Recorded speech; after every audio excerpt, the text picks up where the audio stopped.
Welcome to week 3 of the Australian Sailing Club Conference webinar series.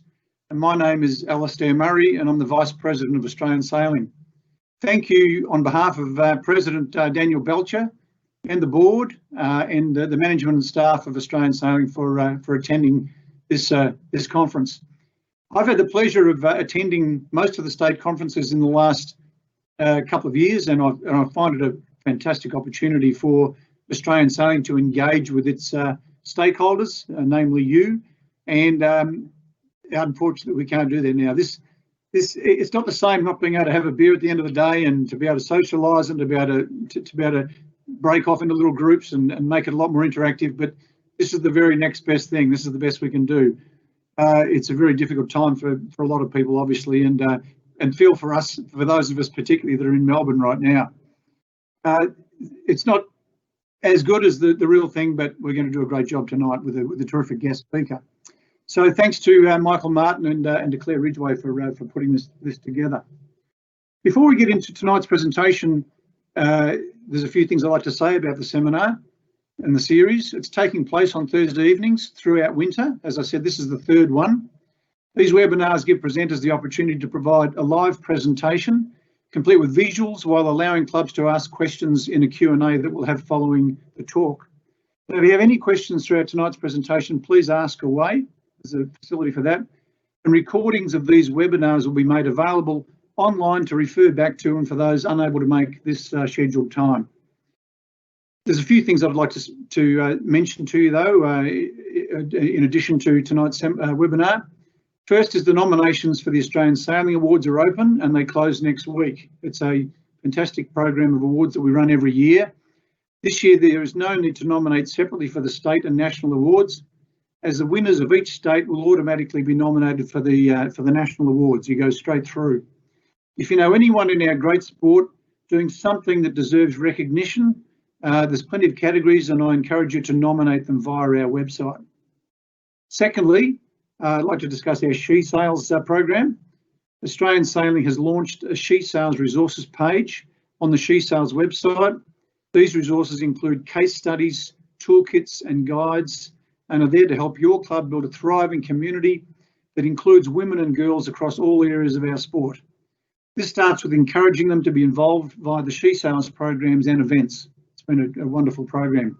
Don't forget to check out that program, the She Sails resources, after today's presentation. Finally, in the coming weeks, Australian Sailing will be sending all clubs an inclusion survey to gain further knowledge of the good work being done in this space and where sailing as sport can further develop. We encourage all clubs to complete this survey when circulated. So, to tonight's presentation and our special guest. Tonight's presentation is a successful marketing strategy presented by Suzette Evans, who's the Commodore of the Princess Royal Sailing Club. I've got to be honest, Suzette, and so I didn't know the Princess Royal Sailing Club existed, but I went onto your website and I've checked it out and I'm very impressed. Suzette is the first female Commodore of the club and is a very strong advocate for sailability. She's a keelboat instructor. She sails a Hansa 303 class predominantly boat, and she became involved as Commodore primarily through her involvement with sailability. I've only just met her myself and had a nice chat prior to this this conference starting.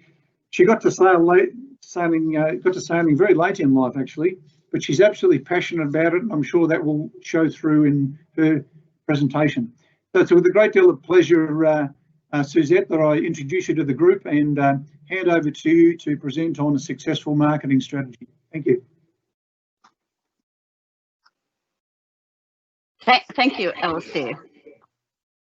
I thank you very much for your introduction, and also to Australian Sailing for this wonderful opportunity to showcase Princess Royal Sailing Club. Also, thanks to Kate and Claire this morning for their run through, because I don't have a lot of knowledge of Microsoft Teams, and it was good to practice this morning. So welcome to all of our Australian sailors. I've been tasked with providing you with some ideas of our marketing strategy. That also includes these beautiful virtual conferencing media I'm neither very familiar with or experienced with. But the question asked of me, on behalf of our club was to highlight aspects of our planning pre, during and post the COVID pandemic. So this intrigued me because, yes, we have been very, very busy. Normally, like most people in the winter months, certainly in the southern part of Australia, we would have about 3 months of limited sailing, certainly not a lot of club activities. But this year we've had 6 months. So let's get started with our presentation. I'm just hoping this all works properly. I'm just going to say who we are, and that's obviously very pertinent for some of the sailors out there, because Alistair didn't know very much about us at all, and I can imagine many of you going off to our website, which is brand new and only been active since about 2 days ago. Who we are, what we offer, a little bit of what we've done pre-COVID, and a little bit of what we've been doing during COVID, because obviously what we did pre-COVID is going to have an impact on what happened then when COVID came along and shut everything down, all the activities anyway, and also post-COVID.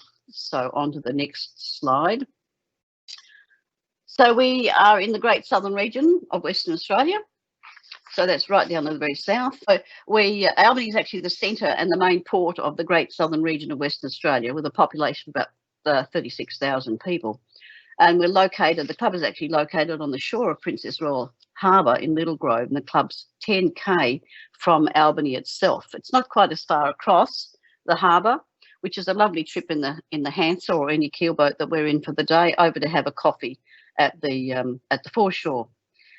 We currently have a little over 300 members, a board of management, 7 directors on the board, and a sailability coordinator, and a manager.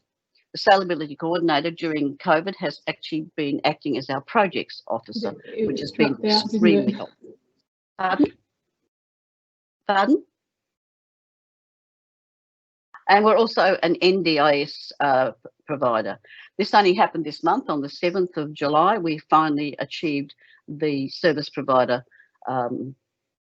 We had all these very strict things to adhere to and everything. We've been working on it for about 12 months.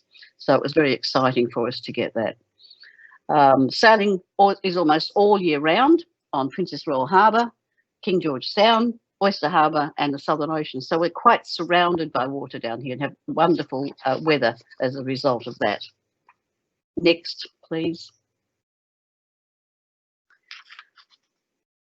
Kate, can you go on to the next one, or can I do that? Thank you. So a little bit about the club activities, and I've reduced this slide down to a very little.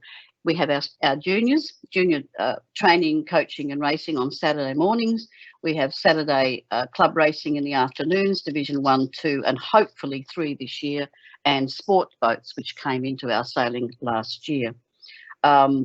We also have a training. We are an accredited Discover Sailing Centre, and we train keel boats, dinghies, powerboat, and we run a Discovery Day at least once a year, if not twice. There'll be a little bit more about that one later on.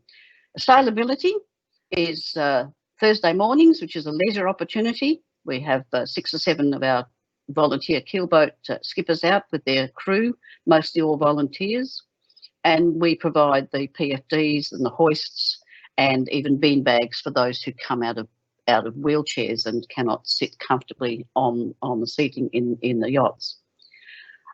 Saturday is a leisure opportunity, and on top of that we have now got race coaching and training for some of our younger participants.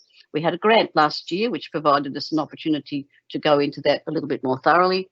So we're training at the moment about 5 or 6 young folk, ranging from all sorts of different challenges. That could be autism, it could be Down syndrome, or even a sight-impaired young lad who raced with me in the Hansa Stakes this year, and he's having a lot of fun. We've also included in sailability winter training. We moved 4 of our 303s. You saw one of them, myself in one of them, and several other folk, sailing in the marina, which is quite protected and means that we can sail almost every weekend, unless, of course, we don't really want to get wet or something like that. So and we often have the coach rib out at the same time in the town marina. So there's many people walking along the foreshore, along the boardwalk, at the markets on Saturday, clicking their photos and taking videos of these very colourful little hansers. They've become very popular, very visible on behalf of both Sailability and Princess Royal Sailing Club. The next slide is just highlighting some of the leisure activities. Out of those that you can see there, some of those would be fairly familiar with a lot of people in terms of the types of things that you would be doing, like local city events. We go and do a yacht ballet for the New Year's Eve. We participate in Festival of the Sea, giving folk rides on mostly twilight sails on our yachts. Destination type ones around to Emu Point and Frenchman's Bay, or even around the buoys and around the islands. And this year we hope to be initiating a significant launch into the corporate people around us. I don't know that we're doing a lot of training, but it's been mentioned by some folk that have been doing our she sails to consider that.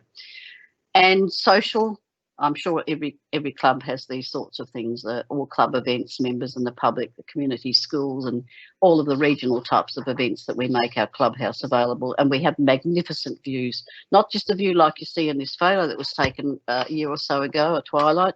We have the most beautiful views across our magnificent harbour. I couldn't find a decent photo to put here, unfortunately, to the town, which is beautifully lit up at night time. So if we can move on to the pre-COVID situation, our Discover Sailing Centre really became very active last year when we decided to participate in training a number of our volunteers to become instructors. This actually came about from a sailability initiative because we were working towards NDIS. And in most instances, if you are working with young people or even people that you wish to train, the requirement is these days that you have qualified people to do this. It certainly happens in disability. Although I'm an amputee myself and I've never considered myself disabled, I have a grandson who's autistic. So I have had a lot to do with working with people with disabilities. And it's required that you have a level of competence. You can show that you are a competent instructor, the same as you can then provide a service to young people that you are training to indicate that they are competent and can move on through stages of learning and skilling in whatever they're doing. So I said to everybody, and Mark, our coordinator, was equally determined because he's been in the education department for a long time. So we said, let's train folk.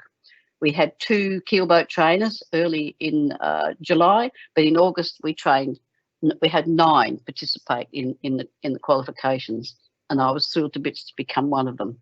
A couple of your Australian sailing instructors came down, and I learned a tremendous amount. I've had to learn a lot, but I learned a tremendous amount through that activity. So we have now got 11 keelboat trained instructors, 6 dinghy.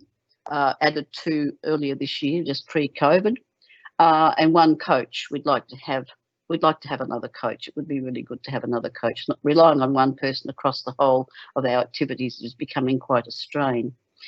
And so She Sails came into force last year. It was an initiative brought into being by our previous training director, Paul, and we followed through on that. Once we had our instructors, we could follow through, and from September last year we started towards the end of the winter season, and we'll do the same this year given that COVID doesn't come back to the state and cause us to have to shut down again. So, and right up until June, in fact we've just finished a course with 3 ladies. So we had 32 graduates, and I've got 13 on the wait list at the moment that have all been verified. And today I found about 6 more from the previous group that we had come to a meeting, so I'm quite excited about that. And then we started Blokes on Boats. I'm not sure whether you'd find that interesting. We don't want to be sexist about the whole thing, but it seemed appropriate because She Sails is a national initiative, and we wanted to retain She Sails and aim ultimately towards potentially having a couple of race crews in our Saturday afternoon adult racing.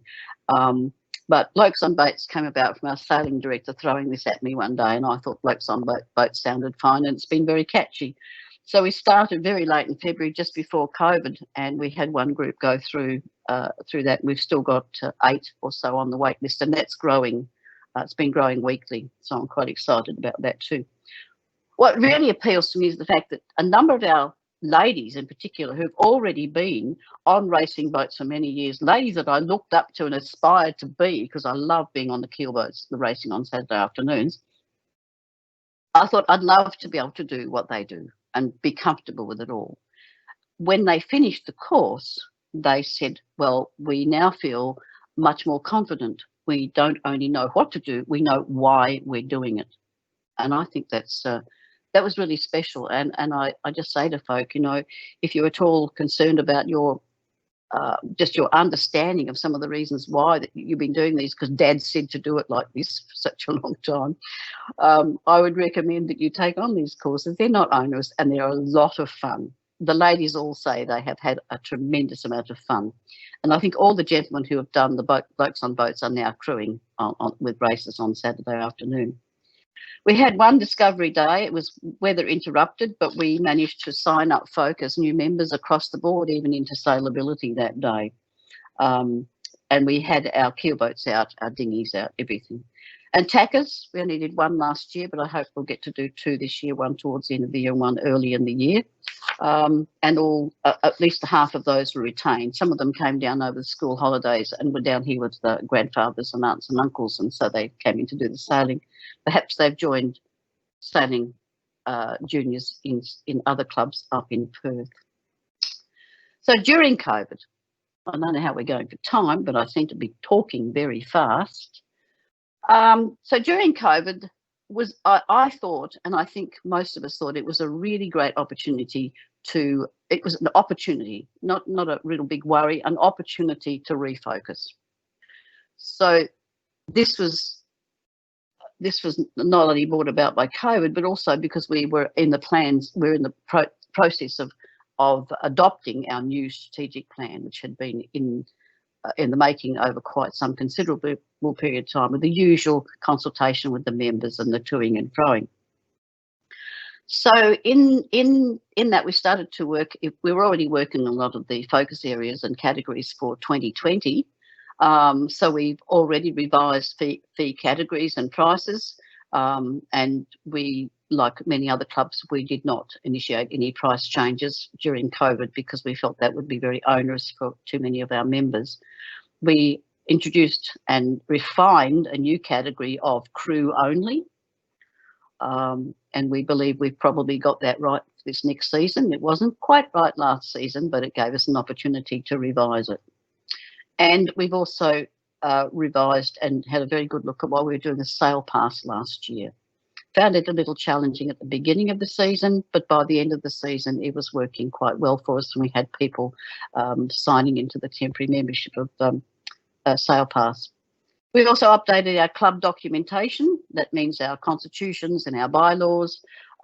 We looked at our policies in particular. Some of those are quite outdated. You know, the on-water policies, the safety policies, communications policies, and anything to do with juniors and all of those sorts of things, and revising member applications and possibly the potential of having member applications go up on Rev Sport.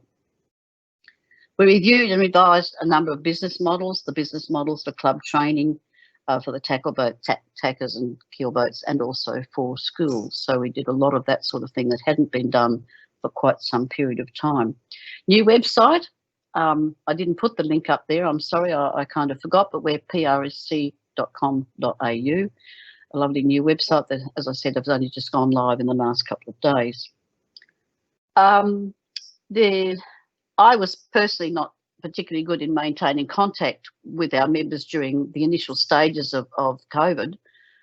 I felt it a little unfair to be sending off emails about what was happening. We kept everybody involved via Facebook, and our web page was always kept up to date. But I didn't think it was necessary to keep rabbiting on about COVID when everybody had it on the media every day, morning, noon and night.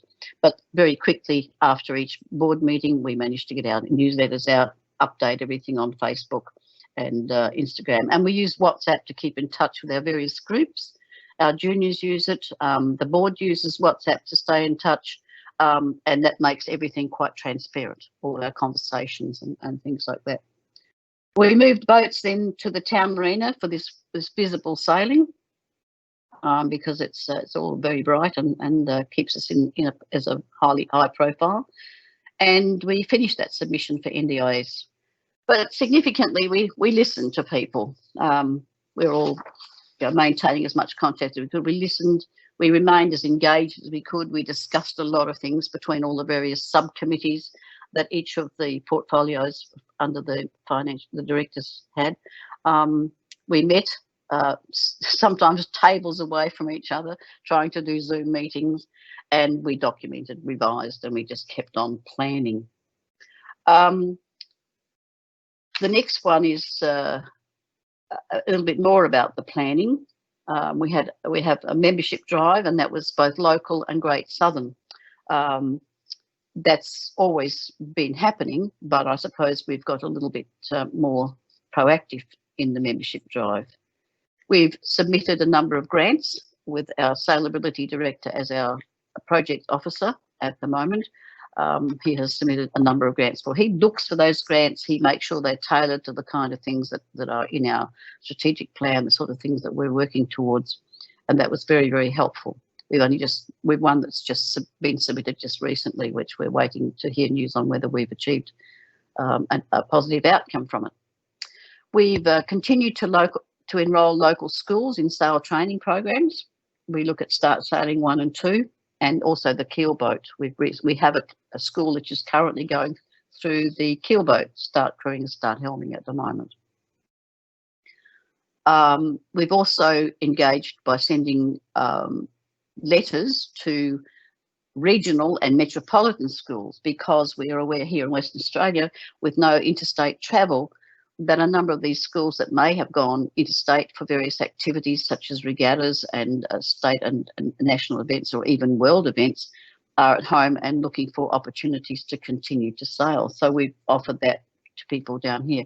We have a camp, Quaranup, which is not very far from us, and many schools come down. We've had metropolitan schools come down for years and spend a week down at Camp Quaranup and be bussed around to the club for sail training. It's been going on for some time. We're very seriously looking at corporate sailing initiatives for the new season. Our club racing has become quite exciting. We're having a start and finishes at the town marina with a barbecue. That hasn't been done for many, many years. We've had course changes, moving into more of the short courses. Last year we had significantly low tides in the harbour, making it very difficult for some of our bigger boats to get out for quite some time, which was a bit of a challenge. And as I said, we've sailed the little dinghies. As soon as we could get back on the water legally, we had these little boats out on the water, because it was quite challenging to drive around town with so wonderful views on the water and no sails on the water. There was no fishing boats, no sails. I found it really distressing. So as soon as we could, because there was only one of us in the boat, so we didn't have to worry about social distancing other than the support to get us into the water. We've continued with expressions of interest to host local and state international regattas, and we have already been accepted for one of those Asian ones at this point in time, just awaiting international approval. New website I've already mentioned, and then the virtual meetings similar to this one here.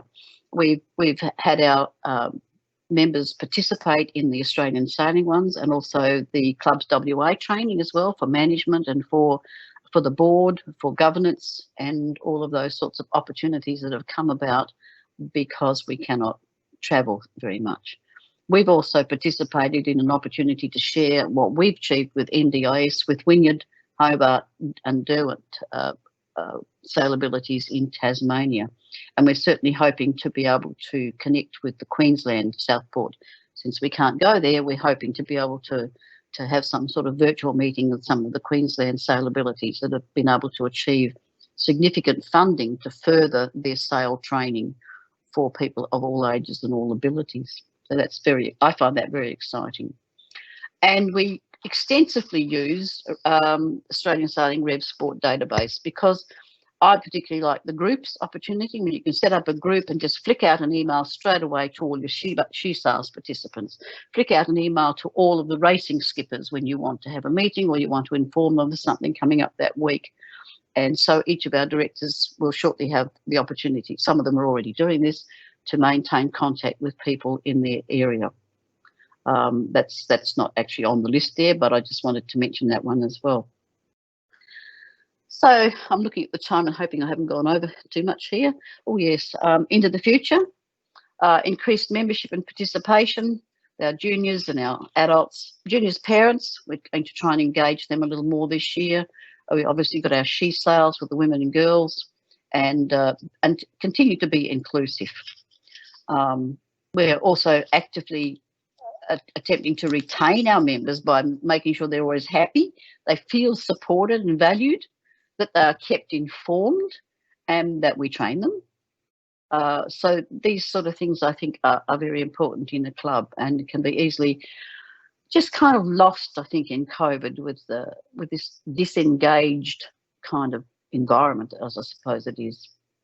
So we want to maintain that contact with our usual social media and our website and our emails. We send out emails every Friday to indicate to people that the bar and the dining is available Friday nights, and indicate to them the nature of the meal that will be on that night, and we try to even include the menu, so that's available too.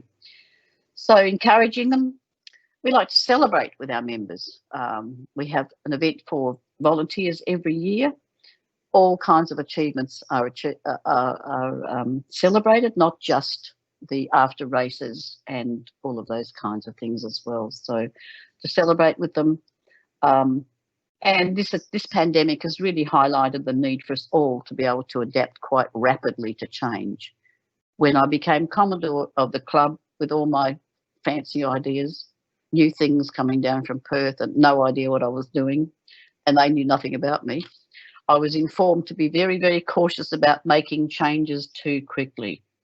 Well, I'm afraid COVID has changed that rather rapidly, and I think people are welcoming some of the changes that we're making now. I certainly hope so. I suppose it'll be highlighted if I put my hand, when I put my hand up for Commodore at the next AGM, won't it? And the other thing is sail safely, sail often, sail safely, have a lot of fun with all our members, all ages, all genders, all abilities. And you know, if you don't include everyone, the chances are you just might miss out on some skills that you didn't even know existed, ways in which to help to have people on your board, and the wonderful ideas that I get from so many different people during the time I've been a member of this club, which welcomed me, a woman who fits into the age bracket, the disabled bracket, and the first female Commodore, who was dreadfully and seriously hoping that my legacy would not be that I closed the club down for 6 months. And this is some of the recent media attention we've had. Clubs WA had a service bulletin which they ran for 2 months. We don't have a physical copy, but it was online, and it was an article that was done very, very well by one of their interns, and I thought she did an excellent job in highlighting our club and its inclusivity, which it really is a very inclusive club. I'm very proud to be a member of this club. And the TV that you saw earlier when we started up the Freedom on the Water, Albany Advertiser had an article, and also the Weekender, when the very first week we moved our colourful little Hansers over to the marina. Over to you, Kate. Thank you very much, Suzette. So we've had a couple of questions come in on the Q&A, which we'll just address now. So first of all, we had a question from Anonymous. What boats are your women training on? They're training on keel boats. We have a Windrush Wildfire that we use. We have, oh gosh, I have no idea what that what Gypsy Doctor is. We use a Bull 7000, and we have a Space Saver 22. I'm not familiar with all the names of all of the boats, but we generally they train on keel boats. the club has 3 keel boats. We train on the 3 keel boats, and some of our private yachts are used as well. Thank you. And just another question. How has your social media strategy been implemented? Can you share that with us? Social media. Well, we have Facebook, which is updated every week, if not a couple of times a week. It's moderated by our communications director. Instagram as well for the younger ones, and as I said, the new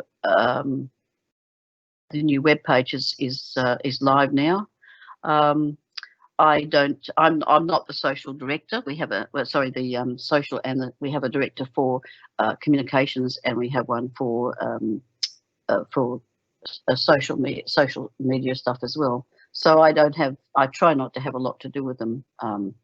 If I start interfering, I get into strife. Next. Suzette, you mentioned SailPass before. Yes. How has Princess Royal Sailing Club used SailPass as a marketing tool, and how you're a fan of Rev Sport as well? How has that been used to support it? Oh, okay. As a kind, well, SailPass we've been able to highlight on our web page and also in Facebook. So we've spoken about them and given links for people to be able to sign up for SailPass, and within Rev Sport setting it up to be fairly clear and distinct exactly what that is and how that works for people. So that's the advertising, the actual running of it. Once people sign in, they can sign in as a complete new sailor, or they can come in as a person who already has an Australian sailing number. So there's the 2 different ways of creating their SailPass.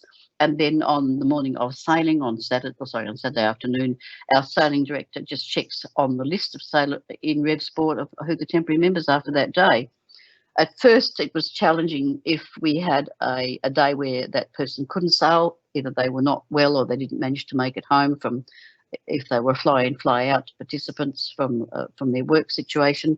We found it difficult to change to another date, but that's all been fixed up. Rev Sport have really made that very much easier to work with now, and you can transfer that to another date. The skippers are advised of how to work with this as well.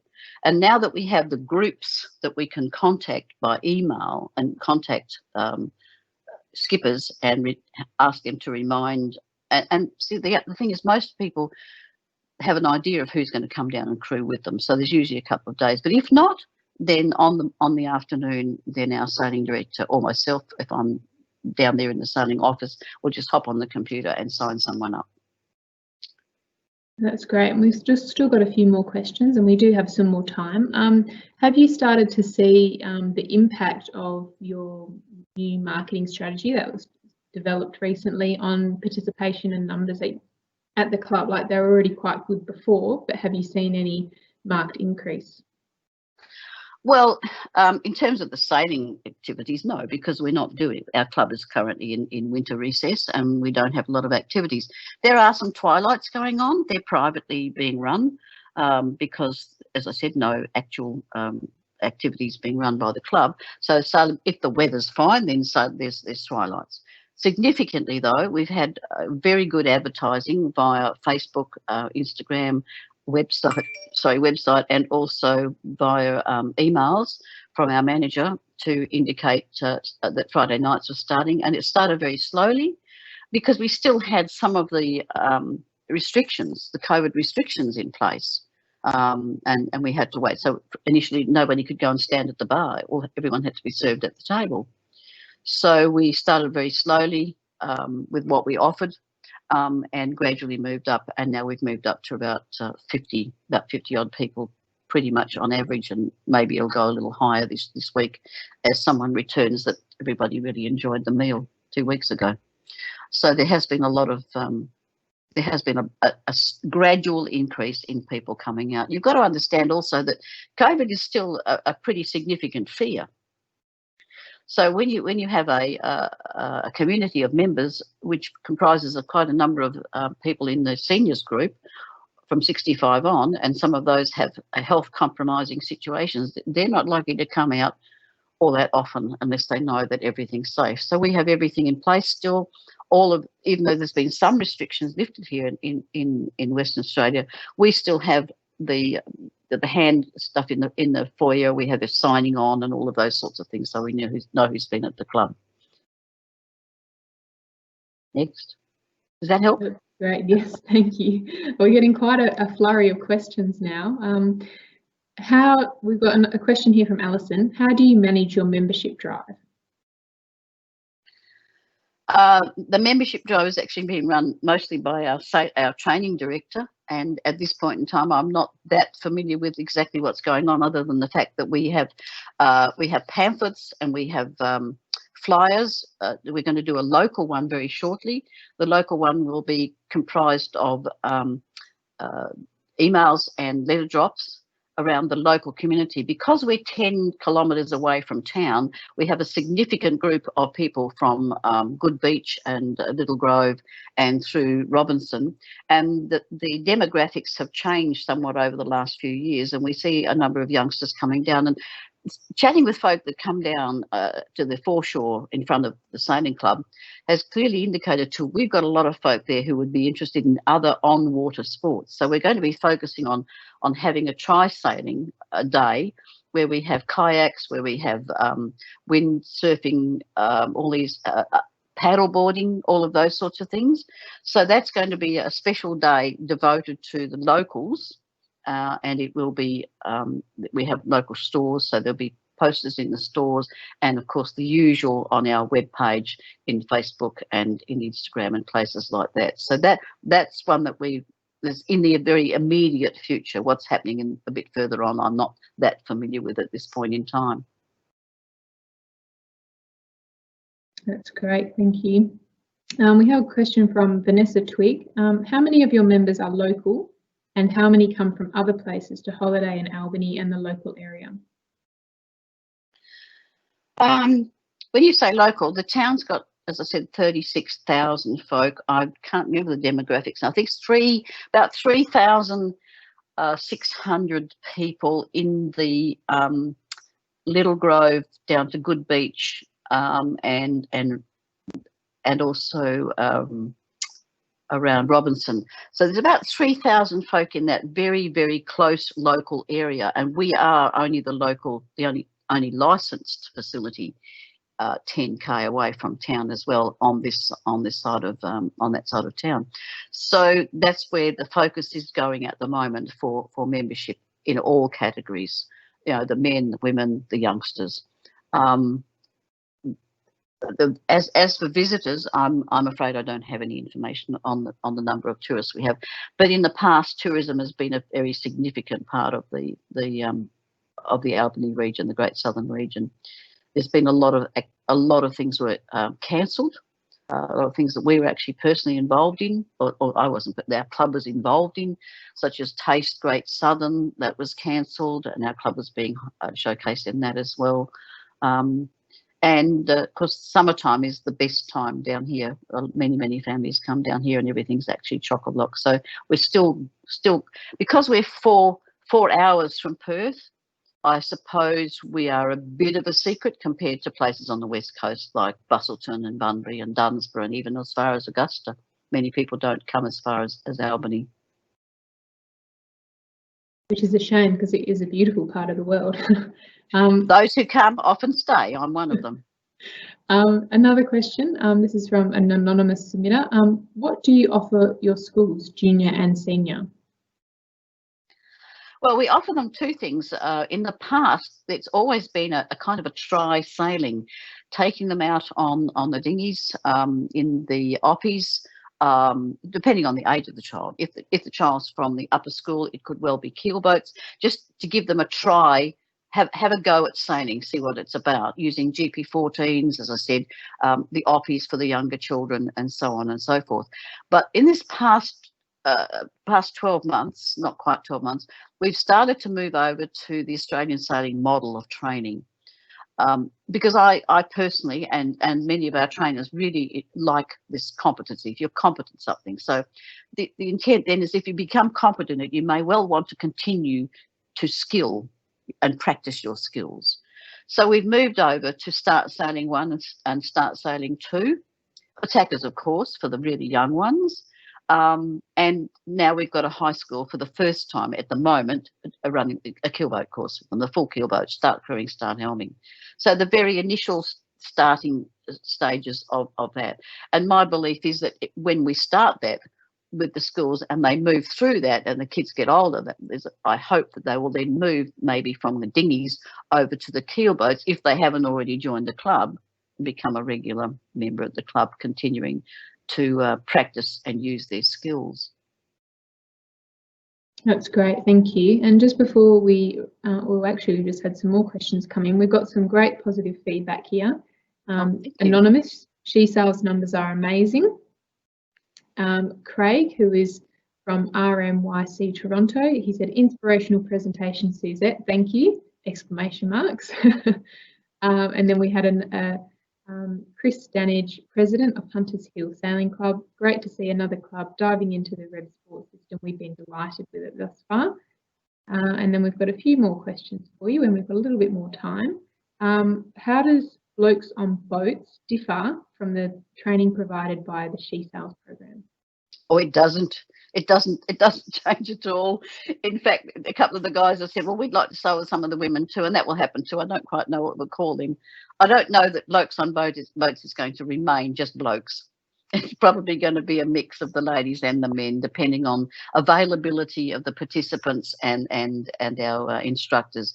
But it's exactly the same course. We're talking about start crewing and start helming. That's great. And then we've got two questions which we can sort of roll into one. So Dave from CCYC in Queensland, he asked, do you have a web developer within the club or does the club outsource for these skills? And that sort of relates into another question we've had, which are you all volunteers or do you have some paid staff? Excellent questions. The new website has been developed off-site. In the past, we have tried to manage our own website, and that's become quite onerous. I was actually the previous communications person, and I spent quite a bit of the week maintaining, updating, making sure everything is up to date on the website, not always getting it right, and also the newsletter at the same time. And we do a weekly one during the season, and try very hard to do a monthly newsletter to all the membership and local sponsors and people like that around town, because we can then report on what the board has decided at the recent board meeting if there's anything pertinent. But the website would be updated with results and exciting things that are happening, like the dining on Friday nights and what we're doing for meals on Saturday nights after racing and so on and so forth. Just got very onerous. And so the club has now engaged a local web developer to do that. And as for paid, we're nearly all volunteers. We have a part-time manager, and we have a coordinator who is paid about 10 hours a week for sailability. They're the only two. Well, of course, we do have bar staff that are paid, and we do have a bookkeeper come in for a couple of hours Mondays and Fridays. They're the only paid people at the club. Thank you. And then we'll just finish up with one final question from another anonymous submitter. Are the club going to try out their sailing, which can include stand-up paddleboarding and windsurfing for teenagers, as well as sailing? I would like to say yes. I believe we're going to be moving towards that.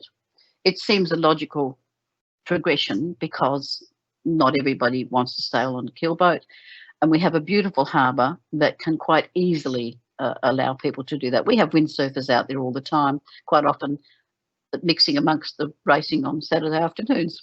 Quite exciting, well beyond my abilities, but that is something we'd like to work towards, particularly with more of the youth in our local area.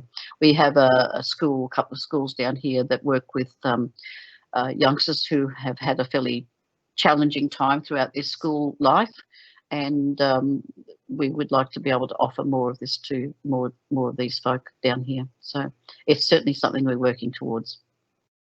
Thank you. That's great. Thank you, Suzette. We'll now go back to Alistair to wrap up for this evening. Thank you very much, Kate. And Suzette, thank you for that presentation. It was great to hear there was a bit of feedback there saying inspirational presentation.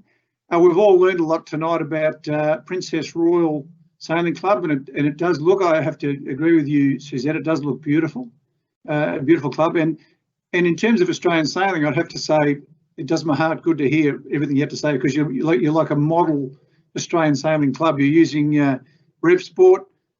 You've got programs, you've got she sails, you're considering out there sailing, you're using the sail pass effectively, which I think is a really positive thing, because one of the things you mentioned was how you're using it as a marketing tool to attract, to capture the details that people come sailing, and that the skippers of the boats are finding it user friendly, and it's all working well, so that's great.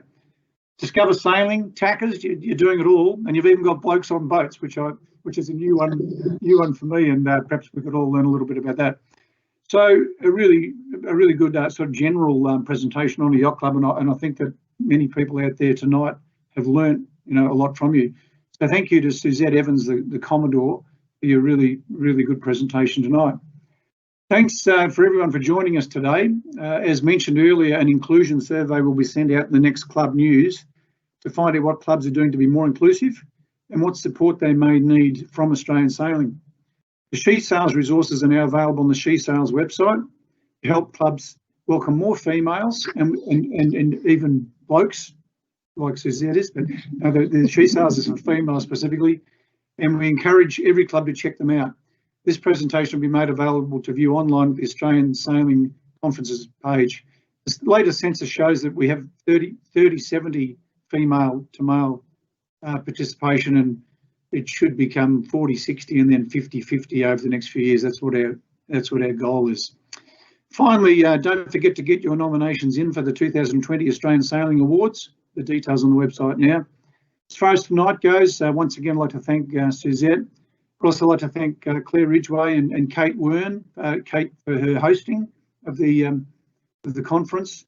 Kate was supposed to be leaving yesterday to go to Japan with her brother Matt Wern, who's our Olympic representative in the laser. So what a bummer that's not taking place, and we feel for you, Kate, and we certainly feel for Matt and those athletes that are not getting their opportunity this year. Join us next week with presenter Joel Steendam from Network Steadfast Insurance as he presents on club insurance. And on that note, I'd like to close the conference out. Thank everybody for participating. We'll look forward to seeing you all next week, and let's keep our fingers crossed for some numbers going down in Victoria. Stay safe, everybody. Good night. Thank you.